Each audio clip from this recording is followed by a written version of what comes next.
Good evening, everyone. So today I am back again, and your Chonma ma'am is back, and so we are going to start a small recap and something about plants.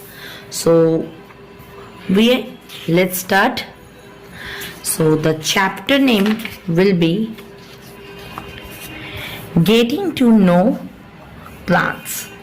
Okay, so what you know about plants, let's start. See, at least you have some basic ideas that if it is a plant, then the lower portion which is underneath the ground, that is known as root. Then comes the stem, the green tender stem. Then afterwards, if it grows to a bushy one, then it can be termed as shrub. But if it has a very wooden stem and it's big, then we can say that to be a trunk.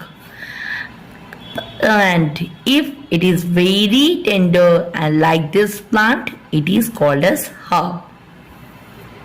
So, and also there are two more divisions, that those plants which need some support to climb up, they are known as climbers, and those who creep on the ground, that means they cannot stand by themselves or with the help of support of something, they are known as creepers.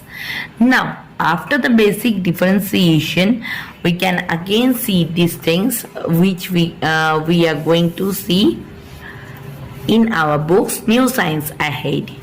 So as I told you, see, the herbs are the small plants less than 1 meter height.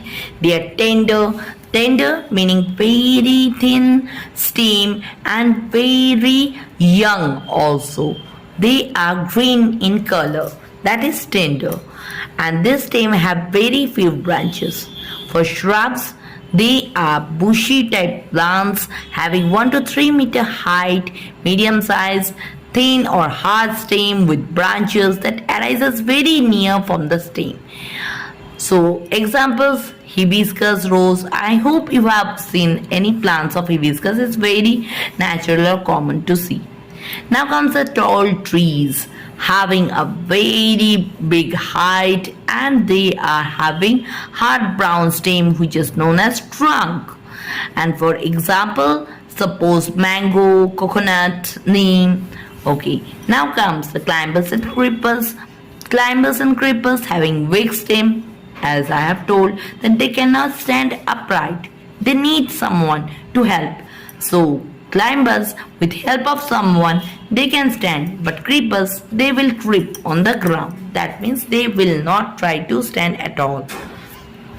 Now, when we are going to see the division of various plants, we can see approximately there are 260,000 kinds of flowering plants are there, having basically two parts, and the two parts is the shoot system and the root system. As you can see here properly shown, the lower portion underneath the ground is termed as root system or root, and the upper portion having stem, leaves, branches, flowers, fruits, leaf buds, and buds also for flowers, that is shoot system. See, the root system and the shoot system. So there are two types of root in the root system. One is a tap root and other is a fibrous root. So suppose we get to see a carrot or a radish having this type of very firm body, thick one, and some very thin hairy leg structure, that is a tap root. So tap roots are the main root that grow vertically down. They never goes upward. If any root tries to go upward, what will happen? Have you ever think of it? If the roots are going upward, then who is going to do the photosynthesis for the plant? Or the roots are never green in color. Have you seen any root green in color? I have not seen. I have seen red color, reddish orange color root, white color root, but never seen a green color root. If you have seen, then surely you tell me. Okay? But I have seen many kinds of leaves of green in color or colored leaves. So the colored leaves helps green color, helps having chlorophyll, helps in photosynthesis. That means preparing food for the plant. As we know, leaf is the kitchen of plant. Okay, so every time the root goes down inside the soil. Okay, so see, some plants have a main root that grow vertically down in the ground and gives out small branches, and these branches are known as lateral or side roots.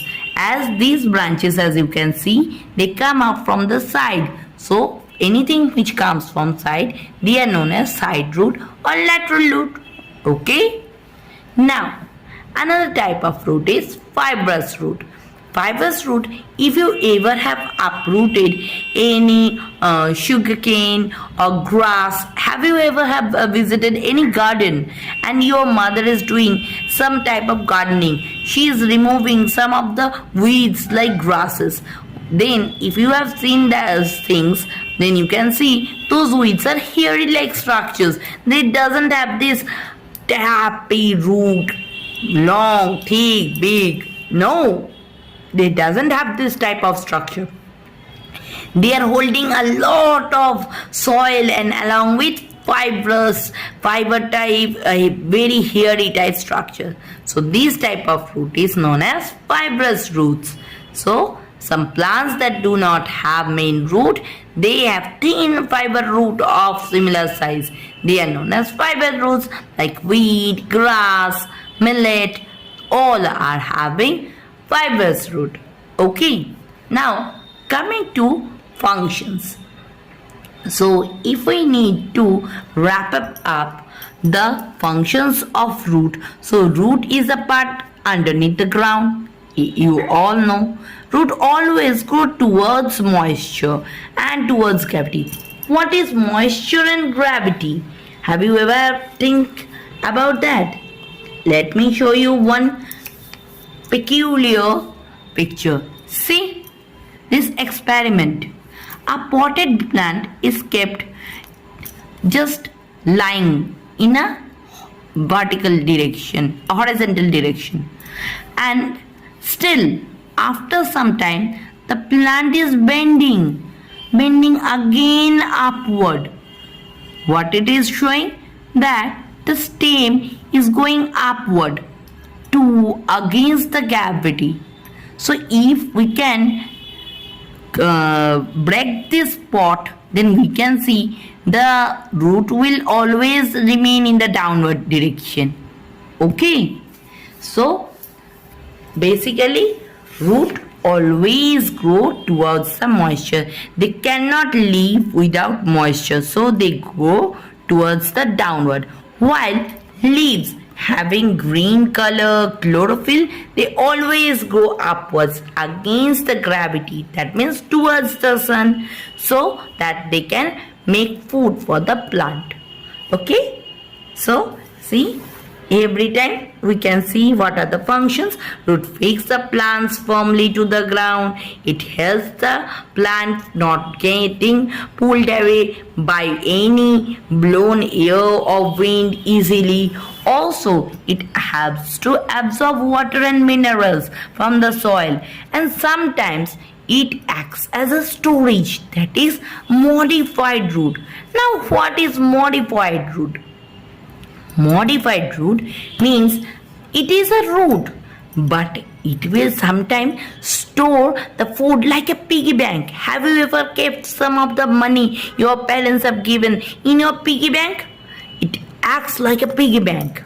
It keeps the food inside and stores it. So they become modified, thick, grown up like radish, carrot, beetroot, sweet potato. That is also known as yam. Okay, so this is storage root. So let's study the store food prepared by the plants, and these roots are called storage roots. We eat these roots. And another function, have you ever seen the banyan tree? Do you know the banyan tree is also known as our national tree? So having so many things, have you ever visited botanical garden? Also known as bee garden. It is present in Kolkata bee garden. If you ever possible can visit there. There you can see the most oldest banyan tree. Where its main root you can never see. You will only see various other stems like structures, but they are not stems. They are supporting roots coming out from the tree. Woody like strong roots, and they have reached the ground and providing support to the plant. So roots of some plants providing additional support. Take a look at banyan tree, many rope-like structure hanging down. This hanging growth are special roots acts like a pillar of support for heavy branches of trees. Okay? So here we also can see different types of functions. Root anchors the plant. They provide absorbed water and salt to the plant, and they also conduct all those things to the stem so that the leaf can get all those raw items. Otherwise, how can the leaves can prepare food for the plant? Okay, so now see, other than stories supporting roots, just we have said about the banyan tree. Other types of roots are also there. They are climbing roots. Yes, some climbing roots we also can see in black pepper, money plant, then betel. There are some other types of roots. You have seen betel, supari. So that one is known as betel, and they are having some supportive one. They are known as climbing roots. Have you ever seen sugarcane, banyan? See, all those are supposed like a pillar. They are known as, just as I have said, they are known as prop root. Okay, so this is all about the root system. So now let's continue with the shoot system. Just as we have shown this experiment, that whether we keep in a straight upright condition or bend it, it will always bend itself towards the sunlight. Here you can see from the figure, if we ever keep one plant inside the house, sometimes for a little bit of sunlight also they will try to move in that direction, so that their kitchen, that means the leaf, can prepare food for them. Okay, so system function, that means the stem function, it carries the water. After getting it from the plant, it will take it towards the leaf, so it taking the dissolved mineral salts and water to the leaves. Then from leaves, it also carry the prepared food to the other parts of the plant, and then it supports the weight and the branches. You can see this picture where there are so many leaves, flower, fruits, birds. So all this is supported by the stem.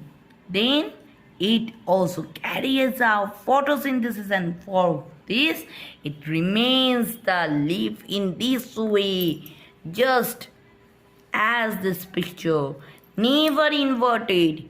In the front side there remains not only the chlorophyll but also a stomata. Stomata are a small pole-like structures We will know it afterwards. Okay, let's continue with stem. So stem helps in photosynthesis, and young stem being slender and green, they helps also in preparation of food. Okay. So now moving to functions of the stem. The stem performs many functions just we have discussed. But one more thing, they also stores food in some plants.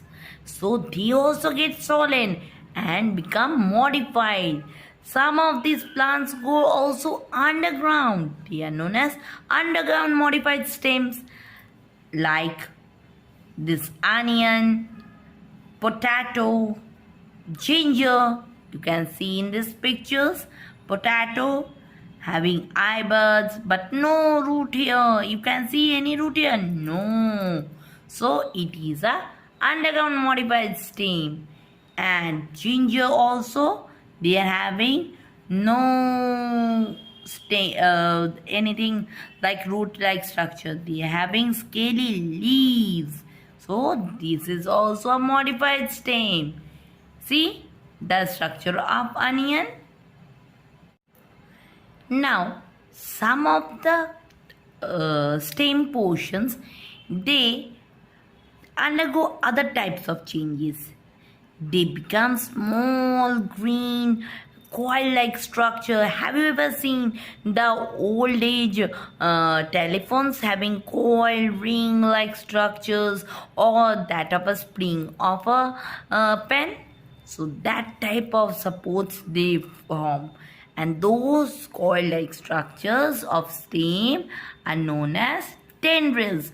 They help the plant to climb by holding to an object and thus providing mechanical support or support. Okay?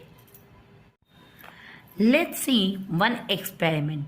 Suppose you are having some beautiful flowers and along with long stem portions.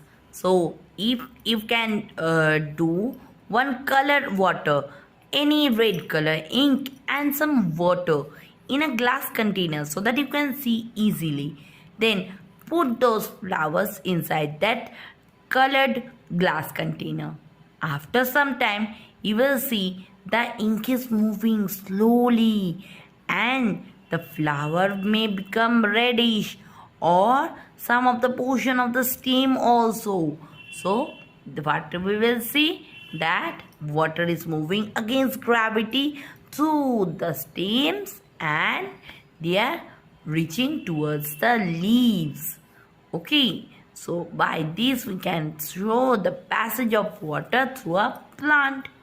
So for today, up to the stem system, and we will again be back with the new portion of leaves and many more portions from New Science Ahead chapters. Till then, bye bye students. Stay safe. Study also. Bye bye.